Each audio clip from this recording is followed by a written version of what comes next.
Welcome to the deep dive.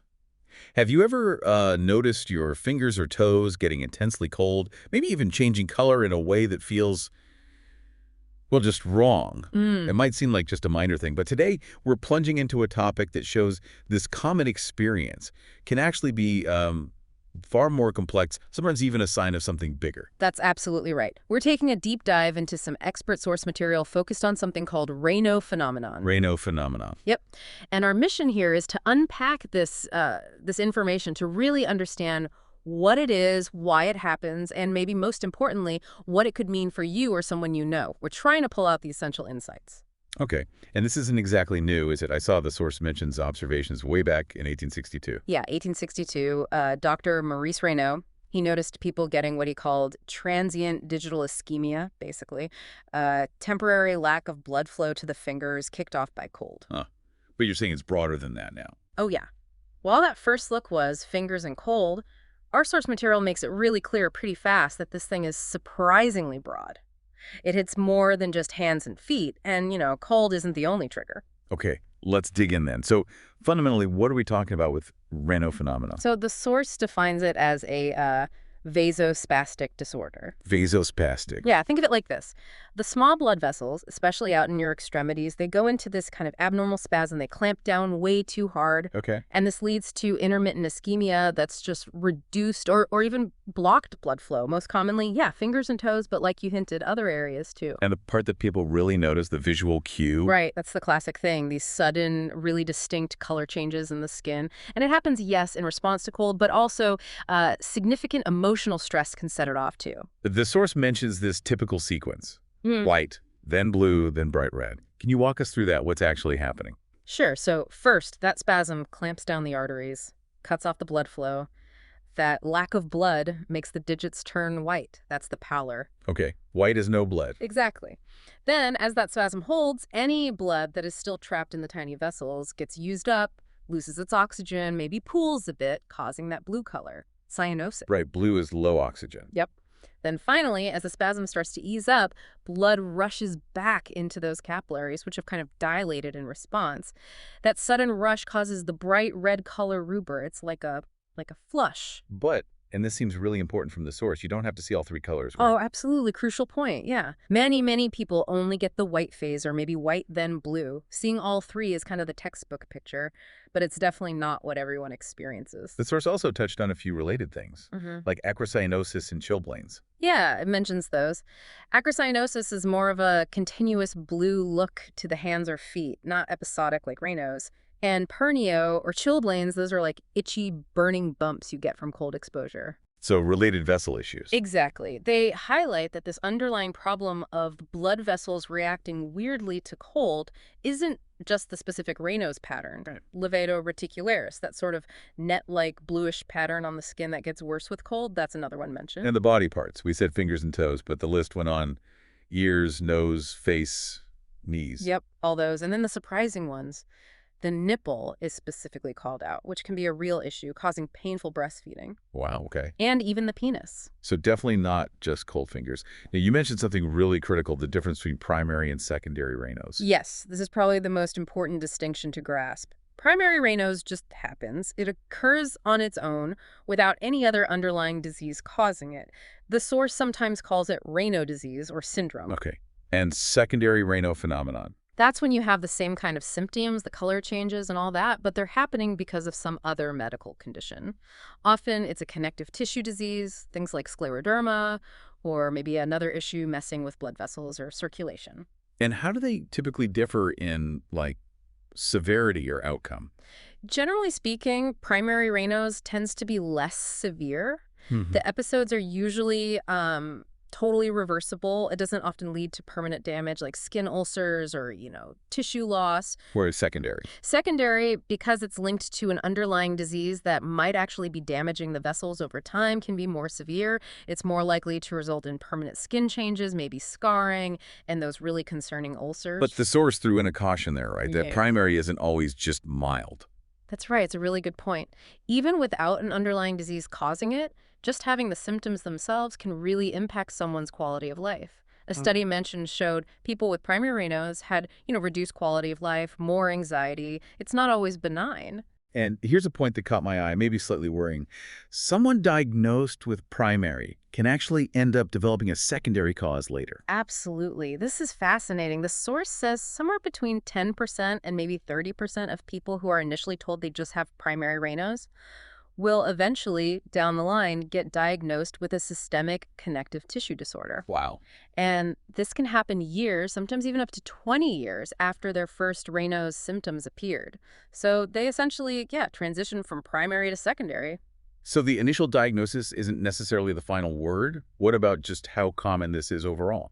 Well, the estimates are pretty broad, actually. Symptoms might affect anywhere from, say, 4% up to maybe 30% of the general population. It's a big range. And of those people with symptoms, Over half are thought to have the primary form. are certain groups more likely to get it? Yes, definitely. There seems to be a familial link, so it can run in families. It's also way more common in women than men, like a 4-to-1 ratio. 4-to-1. Yeah.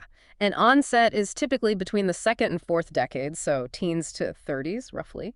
But it can happen in kids, too. One study found it in about 15% of 12 to 15-year-olds, more often in girls, and the rate went up with age.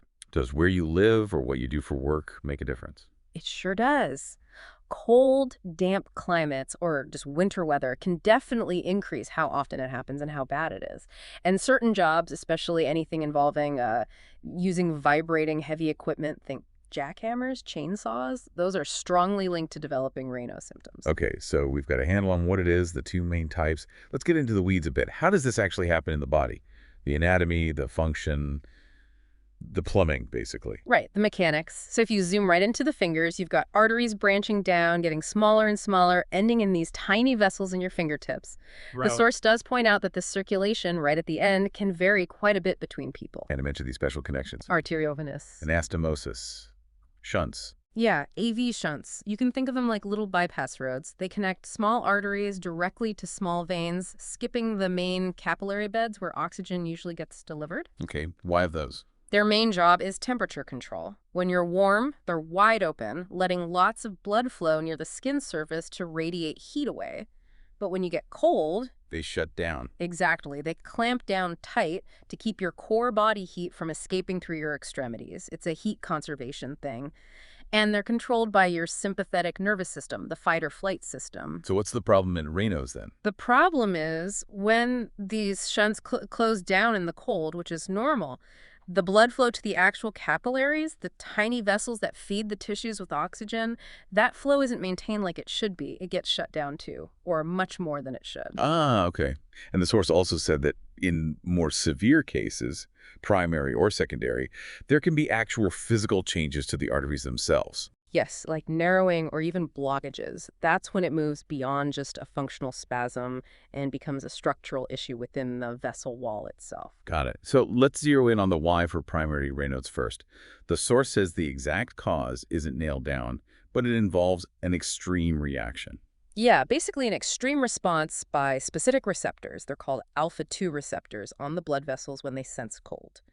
The thinking is there might be issues with the sympathetic nervous system overreacting, or maybe there are just too many of those receptors, or they're hypersensitive, or maybe problems with natural chemicals in the body that normally help balance vessel constriction and dilation. So it's like the constrict signal gets turned up way too loud. That's a pretty good analogy, yeah. The triggers cold, stress cause this abnormally forceful contraction of the muscle in the artery walls.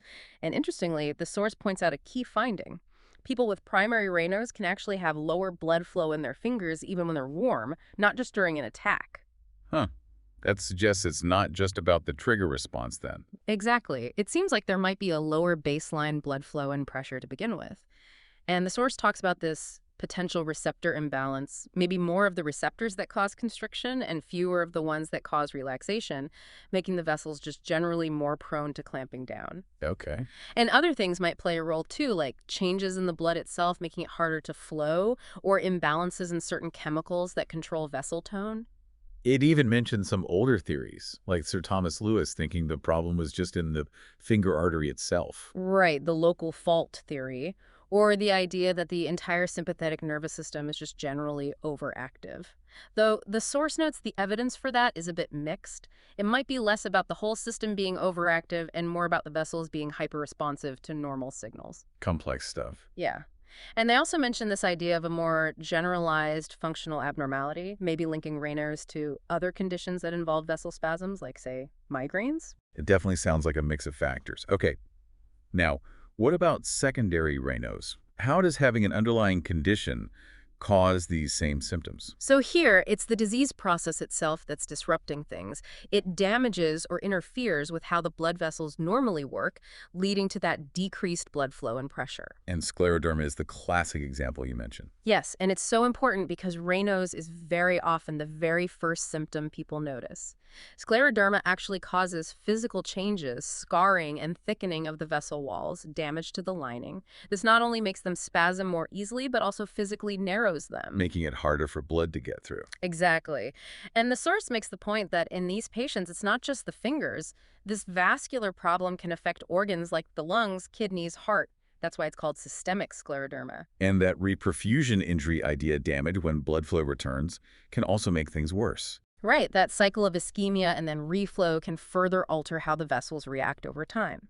Other mechanisms for secondary include things that make the blood itself too thick or sticky, like in certain blood disorders, persistent vessel clamping due to nerve damage or certain drugs, direct physical injury like that vibration exposure we talked about, or damage to the vessel lining from conditions like kidney failure. Wow, okay. That's a lot of ways it can happen. Yeah. Can we go back to that really striking visual, the color changes, and walk through it step by step again now that we understand the mechanisms a bit better? Yeah, sure. So picture it. You encounter that trigger called air, grabbing something cold, sudden stress. Right. That sets off the abnormal vasospasm. The small arteries in your fingers or toes clamp down hard. Blood flow stops. Right. Capillary perfusion just ceases. That's when they turn white, the pallor. Now, because there's no fresh blood coming in, the tissues use up the available oxygen, and waste products start to build up locally. These signals tell the tiny vessels further down, the capillaries, to actually relax and dilate.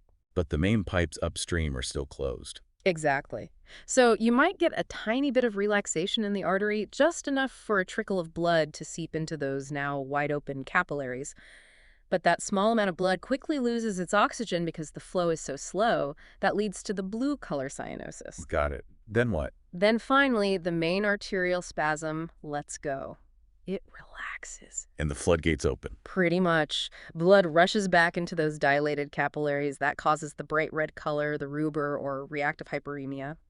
Then things gradually return to normal, blood flow normalizes, and the color goes back to baseline. It really is quite a dramatic little sequence playing out right there on your skin. It really is, yeah. Okay, let's pivot now and really focus on the causes and triggers, especially drilling down into those secondary reasons, because that seems so key to understanding the whole picture. Definitely. So primary, we said, is idiopathic, no known cause, maybe genetic factors, triggered by cold and stress. But that list of secondary causes in the source was pretty long. Which ones really stand out as common or particularly important? Yeah, the source really flags drugs and connective tissue diseases as the most frequent ones to look out for. Okay, drugs first. Beta blockers came up common for blood pressure and heart issues. Yes. The source notes they can trigger Raynaud's symptoms in a, not insignificant number of people taking them. Why exactly isn't totally clear, but it might be leaving the vessels sort of unopposed to constriction signals. Ergot drugs, sometimes for migraines, sounded quite serious. They can be. They can cause really intense vasospasm, not just in fingers and toes, but potentially larger vessels too, and can lead to pretty severe complications, even tissue damage in some cases. It's rare, but serious when it happens. Certain chemotherapy drugs, too. Uh-huh. A specific combination, vinblastine and bleomycin, is linked. And unfortunately, the symptoms can sometimes persist even after the chemo is finished. And surprisingly, ADHD medications, like Ritalin or Adderall types. Yeah, the source mentions case studies suggesting a possible link there. And it lists others, too, certain drugs for Parkinson's, some older antidepressants, immune suppressants like cyclosporine. Okay. Moving over to the connective tissue diseases, scleroderma is a big one. Huge. As we touched on, Raynaud's is often the very first symptom and eventually affects almost everyone with scleroderma. It's a core part of that CRUST syndrome acronym. Right. The R is for Raynaud's. Exactly. C for calcinosis, R Raynaud's, E esophageal issues, S sclerodactyly. that finger skin tightening, T-telangic tacheles, spider veins, and the underlying issue in scleroderma is that the disease process itself is physically damaging and narrowing those small blood vessels. What about lupus, SLE? Also commonly linked with Raynaud's. A decent percentage of lupus patients experience it. SLE involves widespread inflammation, including inflammation of blood vessels, which can trigger the vasospasm. Rheumatoid arthritis and Sjogren's were also mentioned. Yep. RA can cause localized inflammation and damage in the vessels near affected joints. And Sjogren's syndrome, which causes dryness, often occurs alongside other connective tissue diseases like RA or lupus, and Raynaud's can be part of that picture. Then there's trauma and occupational causes. Big category. Vibration-induced white fingers, or HAVS, hand-arm vibration syndrome, is a classic one. Anyone using vibrating tools for long enough, construction workers, forestry workers, even musicians like pianists or typists in some reports can develop this. The source indicates the incidence is actually really high among those workers. And that hypothenar hammer syndrome. Sounds painful just saying it. It is specific. It happens from repeatedly using the fleshy part of your palm, the hypothenar eminence, as a hammer, maybe in martial arts or some manual jobs, or even just leaning really heavily on a walker handle consistently. Okay. That repetitive impact can damage the ulnar artery in the wrist, leading to Raynaud's symptoms, usually just in that hand. Carpal tunnel syndrome is on the list too. That seems different. It's a nerve issue. It is, but here's a really key clinical pearl from the source. Raynaud's symptoms can sometimes show up months before the typical numbness and tingling of carpal tunnel syndrome fully develop. Oh, interesting. So Raynaud's could be an early clue. Potentially, yes. If someone presents with new Raynaud's, especially if it's maybe more on one side or involves the first few fingers, carpal tunnel is something a provider might think about. Thoracic outlet syndrome compression up near the neck shoulder. That can also cause Raynaud's in one or both hands, either by directly compressing the artery or nerve supply, or sometimes tiny clots can form due to artery damage there and travel down to the fingers. The source also mentioned blood issues, like problems with the blood itself. Right, conditions where blood components clump together, especially in the cold. Things like cryoglobulinemia or cold agglutinin disease. These can literally sludge up the small vessels. Atherosclerosis hardening of the arteries seems like a more obvious cause, especially in older folks. It is. Particularly in men over 50, it's a frequent cause of Raynaud's-like symptoms, often just affecting one or two toes initially. And another specific vascular disease, thromboangiitis obliterans, or Berger disease, which is strongly linked to smoking, has a high rate of Raynaud's. Okay, and then a few others listed. Polyvinyl chloride exposure, hypothyroidism. Yep. PVC exposure in certain industries can cause a scleroderma-like illness with Raynaud's. Hypothyroidism is linked, maybe due to lower overall body heat production. Primary pulmonary hypertension also have an association, the theory being maybe similar vessel control issues affect both lung and digital circulation. Heavy metals, even some cancers. Yes, toxicity from lead, arsenic, mercury is mentioned. And rarely, Raynaud's can be what's called a perineoplastic phenomenon. It appears related to an underlying cancer, sometimes even years before the cancer itself is found, not due to direct pressure, but some systemic effect. Gosh, that's an incredibly wide net of potential causes. So how do healthcare providers even begin to sort this out when someone comes in saying, my fingers turn white and blue? What's the assessment process look like? Yeah, it's definitely a process. As the source lays it out, it really starts with gathering information, looking at risk factors first. Like family history, checking their medication list, any history of trauma, jobs involving vibration. Exactly. And they're specifically assessing the risk for those connective tissue diseases, which, as the source notes, can be really challenging to predict early on when it might just look like primary Raynaud's. Also, risk factors for atherosclerosis, especially in older patients or smokers. Then they dive into the patient's story, right? The history. Absolutely critical. They need a super detailed description of the color changes, what they look like, the order, how long attacks last, what specifically triggers them. Cold, yes, but what kind of cold? Going outside, reaching into the freezer, just being in AC. Emotional stress. And asking about all affected areas. Yes, specifically asking fingers, toes, ears, nose, nipples. You have to ask directly about some of these. Pattern matters too. Both sides, just one. Which fingers? Yep. Is it bilateral symmetric? Did it start in one digit and spread? Are there other symptoms between attacks like ongoing numbness, clumsiness, aching?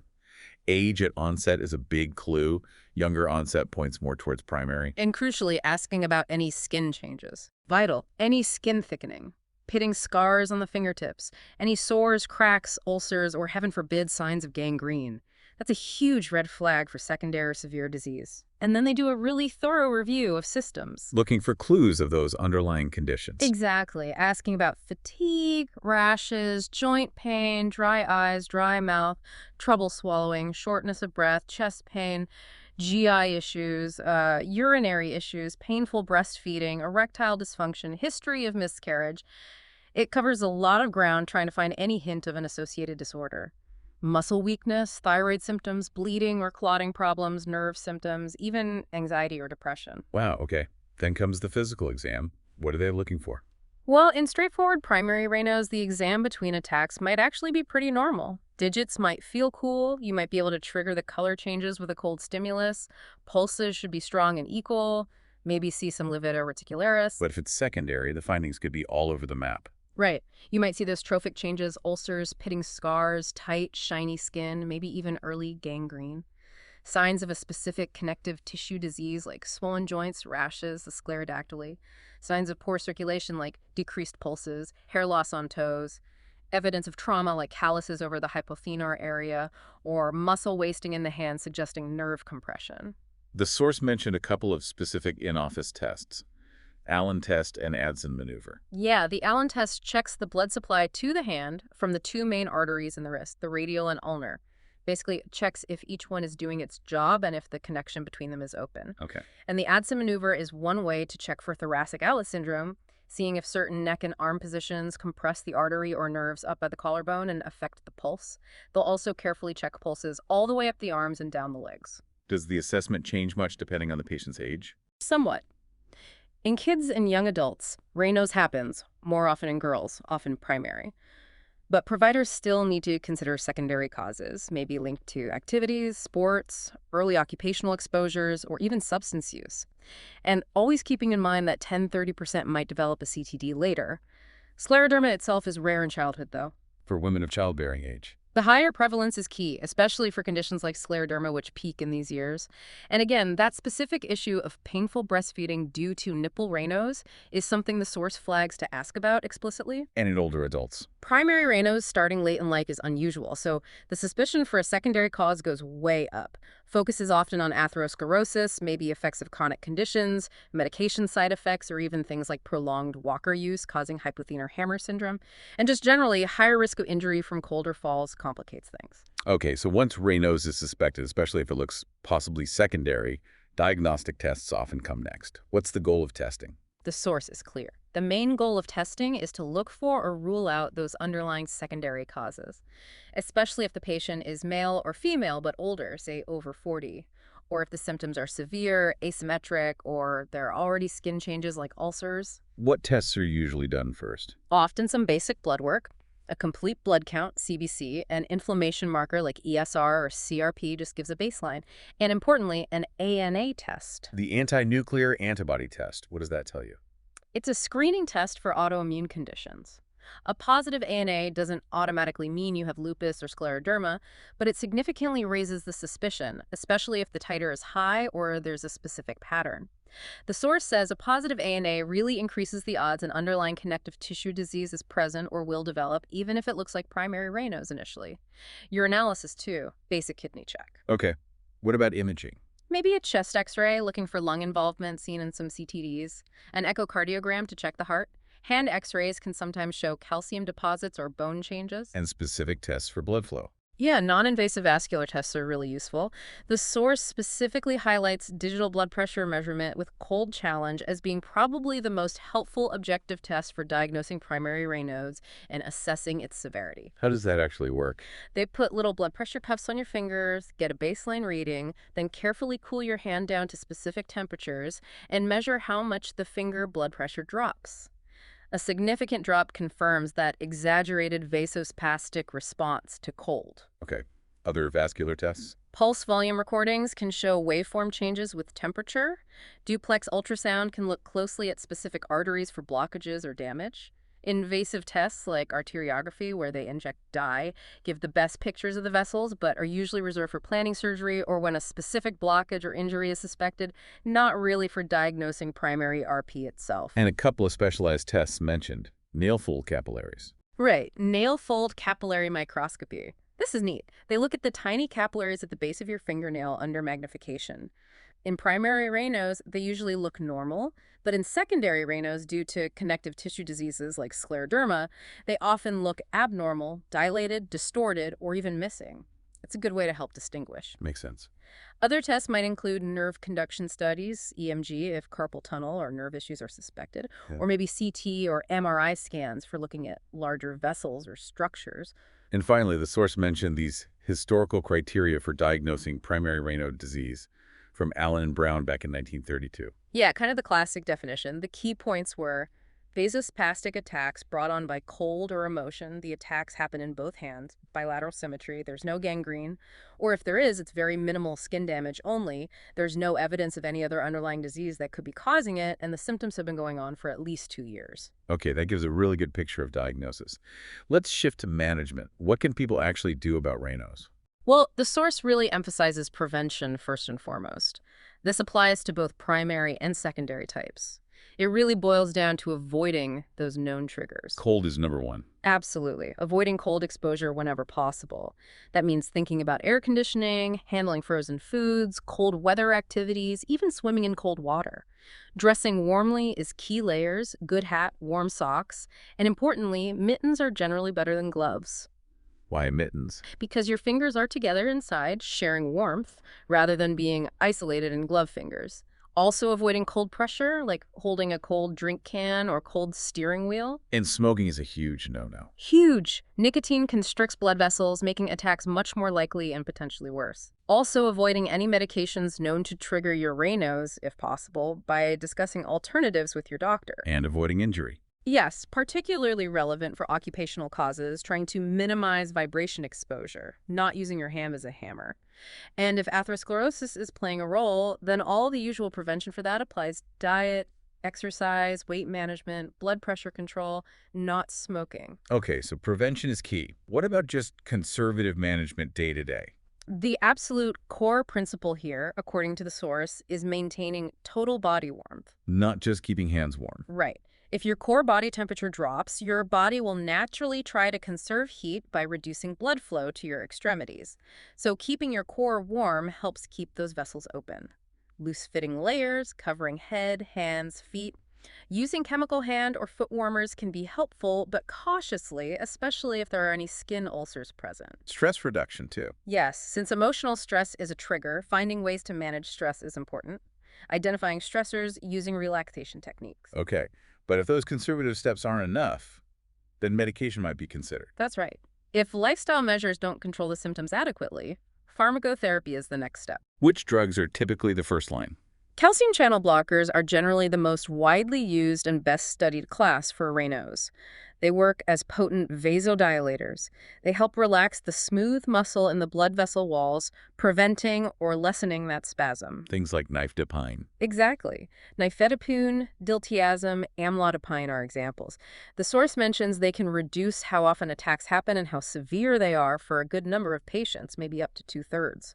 Often, slow-release versions are preferred to try and minimize side effects. What kind of side effects? Because they dilate blood vessels everywhere, not just the fingers. They can cause things like flushing, headache, dizziness, ankle swelling, sometimes a rapid heartbeat or low blood pressure. Are there other drug options if those don't work or cause problems? Yes, the source mentions several others, though the evidence might be less robust for some. Things like specific alpha blockers, topical nitroglycerin, though results are mixed, pentoxifylline, which affects blood viscosity. Some antidepressants like fluoxetine have shown potential in small studies, ARBs like losartan 2, for more severe disease, especially with ulcers. IV drugs. Yes, intravenous prostaglandins like iloprost or epoprostenol can be very effective. They're powerful vasodilators and also have antiplatelet effects. They're often used in the hospital for acute crises or to help heal digital ulcers. They can have side effects during the infusion, though, like headache or flushing. And those newer therapies mentioned for secondary Raynaud's, like in scleroderma. Right, things like PDE5 inhibitors, sildenafil, Viagra, tadalafil, Cialis, have shown promise, particularly for healing ulcers. Statins, usually used for cholesterol, have also shown some benefit in reducing ulcer formation in scleroderma patients. And drugs like bosentan, an endothelin receptor antagonist, are sometimes used in severe scleroderma-related Raynaud's. Some investigational things, too, like Botox injections into the hand, have shown some usefulness for severe ischemia. What about an acute ischemic crisis, like really severe, sudden lack of blood flow that's not resolving? Yeah, that's an emergency. The source outlines steps: immediate warmth, trying a short-acting calcium channel blocker, aspirin to thin the blood. Sometimes local nerve blocks with lidocaine can help relax the vessels. If it persists, hospitalization for IV prostaglandins or even IV heparin, a blood thinner, might be needed if there's concern about a clot or ongoing severe blockage. In really refractory cases, surgical options might be considered more urgently. Okay, which brings us to surgery. When is that considered? Surgery is generally reserved for severe cases that haven't responded to conservative measures and medications, especially if there are non-healing ulcers or critical ischemia threatening tissue loss. What kind of surgery? Sympathectomy. Yes, sympathectomy is the main type. The idea is to interrupt the sympathetic nerve signals that are telling the blood vessels to constrict so forcefully. This can be done higher up, like in the chest, thoracic sympathectomy, for more widespread hand symptoms, or more locally, right at the level of the digital arteries in the fingers, digital sympathectomy. Does it work? It can be helpful for some, especially for promoting ulcer healing. The source suggests maybe 50–60% get some benefit from the thoracic approach, but relief isn't always permanent. Symptoms can recur as nerves sometimes regrow or find other pathways. Digital sympathectomy seems quite effective for severe primary RP and some secondary causes like trauma, and it's generally safer. It's more targeted. Is it done for toes, too? Lumbar sympathectomy for the lower extremities can be done and is often quite successful, but severe Raynaud's in the toes requiring surgery is less common. Are there other surgical approaches? Well, surgery might be needed to treat the underlying cause of secondary Raynaud's, like releasing a compressed nerve in carpal tunnel or thoracic outlet syndrome, bypassing a blocked artery due to atherosclerosis, or repairing trauma. And of course, meticulous wound care, sometimes requiring surgical debridement cleaning of ulcers, is crucial. Amputation is thankfully rare, but remains a last resort for irreversible tissue death. Okay, that covers the medical and surgical side. Let's wrap up by consolidating the key advice for patients living with Raynaud's. What are the most important takeaways from the source? I think number one is understanding the disease and knowing your specific triggers. Is it just cold? Is stress a big factor?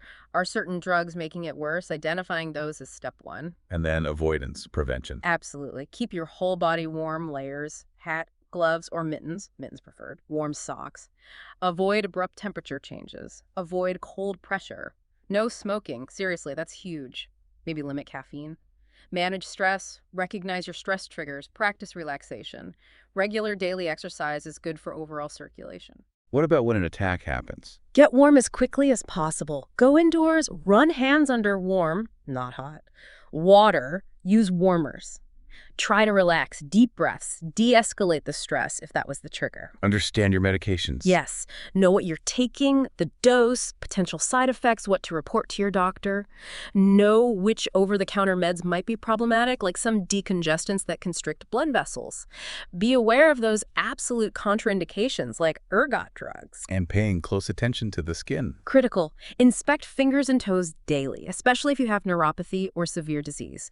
Look for any new sores, cracks, color changes that don't go away. Know how to do basic wound care if needed. Keep clean. Use appropriate dressings. Avoid tight tape. Right. Report any signs of infection, increased pain, redness, drainage immediately. Good nutrition also helps healing. And being vigilant for any changes. Signs things might be progressing or evolving. Definitely. Are attacks becoming more frequent, more severe, lasting longer? Are you developing any of those systemic symptoms we talked about? Unusual fatigue, new rashes, joint pains, persistent skin changes, hair loss, nail changes? Any signs of actual tissue damage, ulcers that won't heal, dusky or black discoloration? Those all warrant prompt medical attention. Lifestyle adjustments might be needed sometimes. Yeah, if it's occupationally related, maybe discussing job modifications or transfer. If certain hobbies or triggers, finding alternatives. And the source does mention there are resources available, like information from the NIH, patient support groups, possibly. Okay, so wrapping up this deep dive, it's crystal clear that Raynaud phenomenon is way more than just getting cold hands sometimes. Oh, yeah. It's a really complex vasospastic disorder. It can range from, a relatively manageable primary condition to being a really significant symptom or complication of a whole host of underlying issues, from common things like carpal tunnel all the way to serious autoimmune diseases. And understanding which type it is, being super diligent about avoiding triggers and working closely with a healthcare provider to either rule out or manage any underlying cause that seems absolutely essential. Couldn't agree more. If you experience those really striking demarcated color changes with cold or stress, especially if they're painful, frequent, severe, or you notice any skin changes or other symptoms, it's definitely worth getting it checked out. And maybe a final thought to leave our listeners with. Consider how intricate our body system is for just regulating temperature, shunting blood around to keep us stable. Raynaud's is such a vivid illustration of how, when that delicate balance gets disrupted, the effects can be so visible right there on the surface and sometimes profoundly impactful. Well said. It really highlights that internal balancing act.